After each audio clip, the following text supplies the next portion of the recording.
পেরেকগুলো একটু ঠিক করে মার, সব ছাড়াই ছোট হয়ে রয়েছে, এগুলো গুছাই রাখিস। এই ভাইপো, এখানে বাড়ি করতেছে কিডা? কাকা আমি বাড়ি করতেছি। তা বাপু, তোমারে তো চিনলাম না, তোমার বাড়ি কোন জায়গায়? ও কাকা, আমার বাড়ি বসুন্ধিয়ায়। তা বাপু, তোমার বাড়ি বসুন্ধিয়ায়, তুমি এই এলাকায় বাড়ি করতে চাও, কারণটা কি? কারণ কিছু না কাকা, আসলে আপনাদের এলাকাটা আমার খুব পছন্দ হয়েছে। ওই কিছুদিন আগে আপনাদের এলাকায় আমি কাজ করতে আসিলাম, আসার পরে আপনাদের এলাকার যে পরিবেশ পরিস্থিতি দেখলাম, তাই এলাকাটা আমার খুব পছন্দ হয়েছে। তাই আপনাদের এখানে জমিটুক কিনেছি, কিনে এখানে বাড়িটা করতেছি। তা বাড়ি করতে চাও, ভালো কথা। তা তুমি কি আমারে বাপু চেনো? না কাকা, খুব একটা ভালো চিনি না। তা ওই আপনাদের ওখানে যখন কাজে আসতাম, তখন আটতে চলতে আপনারা দেখতাম। কি কও বাপু, তুমি এই এলাকায় কাজ করে গিয়েছাও, অথচ মোড়লটা চেনো না? ও আচ্ছা, তাহলে আপনি সেই মোড়ল কাকা? আপনার কথা তো মেলা শুনেছি, আপনি তো এই গ্রামের মাতব্বর। হ্যাঁ, এই তো বাপু, এতক্ষণ পরে বুঝতে পারিছাও আমি এই গ্রামের মাতব্বার। আমি শুধু একা মাতব্বার না, আমার পূর্বপুরুষ যারা ছিল সবাই ছিল এই গ্রামের মাতব্বার। এই যে বাপু, এই গ্রামে বাড়ি করতে চাও, এই গ্রামে যত সালিশ বিচার আছে সব কিন্তু আমার করা লাগে। শুধু তাই না, এই গ্রামে যদি কেউ বিপদ আপদে পড়ে সব আমার কাছে ছুটে আসে। হ্যাঁ কাকা, আপনার আর নতুন করে কওয়া লাগবে না। এই গ্রামে আসার পরে আপনার নামে অনেক সুনাম শুনেছি। তা আপনাদের এলাকায় তো বাড়িঘর করতেছি, যদি কোনো সমস্যা একটু দেখে দিয়েন। আরে বাবা, এই কথা কি আর বলা লাগে? তুমি এত দূরিত্বে এসে বাড়ি করতে চাও, তোমার সুবিধে অসুবিধে দেখার দায়িত্ব তো অবশ্যই আমার আছে। তা বাপু, তোমার এই কাজ কামে যদি কোনো সমস্যা হয় আমারে কিন্তু জানাতে ভুলে না। না কাকা, বলবো কেন? আপনাদের এখানে বাড়ি করতেছি, আর আপনাদের এলাকায় যখন বসবাস করব, আপনারাই তো আমার আপনজন, আমার সুবিধা অসুবিধা আপনাদেরই তো জানাবো। তা বাপু, কাজ কাম করাও, আর সময় সুযোগ হলি আমার সাথে একটু দেখা করে নেয়। আচ্ছা কাকা, এখন আমি যাচ্ছি। হ্যাঁ, আসসালামু আলাইকুম। ওয়ালাইকুম আসসালাম। শোনো মিস্ত্রি, কাজ কাম একটু তাড়াতাড়ি উঠানোর ব্যবস্থা করো। এ বাড়ির কাজ করাচ্ছে কিরা রে?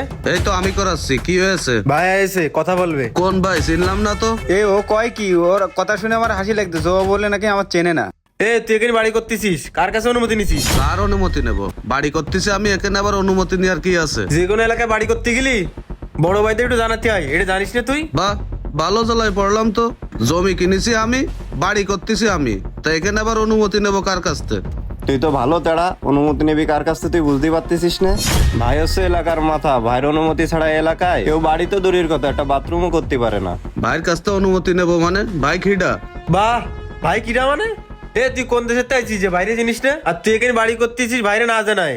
এত সাহস পাইছিস কোন জায়গা তুই? তুই তো এলাকায় ঢোকার আগে অন্যায় করে বসে রয়েছিস। অন্যায় করেছি মানে? কি অন্যায় করেছি ভাই? তুই সর্বপ্রথম অন্যায় করেছিস জমি কেনার সময়।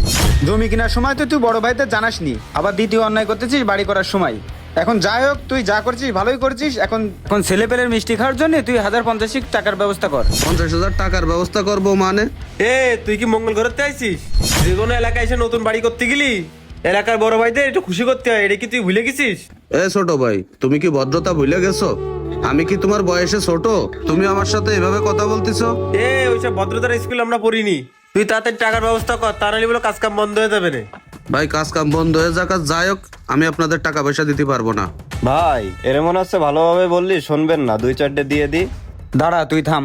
এ তুই কি ভালোভাবে টাকা দিবি? তুই তো ছেলে পেলের অবস্থা দেখতে পাচ্ছিস, এগের মাথা পাতা যদি গরম হয় তোর যে কি করবে না ঠিক নেই। তুই বাইরের থেকে এসে বাড়ি করতেছিস টাকা পয়সা না দিয়ে। এখন যদি এরা কাজ কাম বন্ধ করে দে তাহলে কি করবি তুই?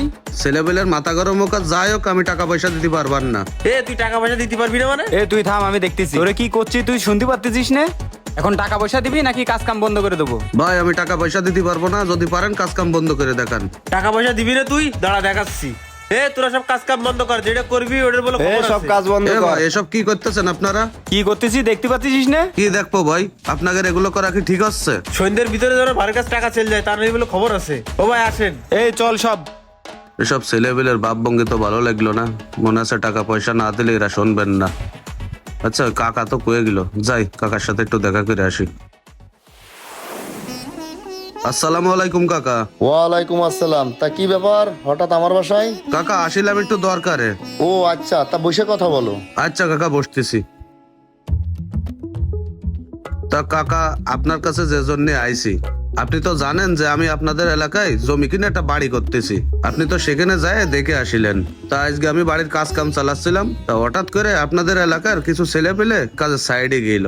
ও আচ্ছা, তা ছেলেবেলে গিয়েছিল, কি হয়েছে? কি আর হবে কাকা, যাই আমার কাছে 50,000 টাকা দাবি করতেছে। এখন তাকে যদি আমি 50,000 টাকা না দিই তাহলে নাকি আমার কাজ বন্ধ করে দেবে। ও বাপু, তা যারা গিয়েছিল তাদেরকে তুমি চিনতে পারিছো? না কাকা, আমি তো আর এলাকার লোকজন খুব একটা চিনি না। তা যারা গেছিল ওর ভিতরে একটা ছেলে ছিল পরিষ্কার করে একটু লম্বা, আর দুটো ছিল একটু খাটো মতো। ও আচ্ছা, বুঝতে পারছি। তা বাপু, ওইসব ছেলে পেলে তো বেশি একটা ভালো না। ওরা কারোর কথা শোনে না, ওরা এলাকার মুরব্বিদেরও মানে না। তা আমি এখন যদি ওদের কিছু ক্ষতি যাই, তা উল্টো তোমার আরো ক্ষতি হয়ে যাবে না। তা তোমার কাছে কয় টাকা চাইছে বলো তো? আমার কাছে টাকা চাইছে 50,000 কাকা। ও আচ্ছা, তা তুমি এক কাজ করো, তুমি ওদের ওই 1,030 টাকা দিয়ে দিয়ে নে, আর বাদ বাকি কি করতে হয় সেটা আমি দেখবানে। 30,000 টাকা দেবো কাকা? তাই এই মুহূর্তে তো আমার কাছে কোনো টাকা পয়সা নেই।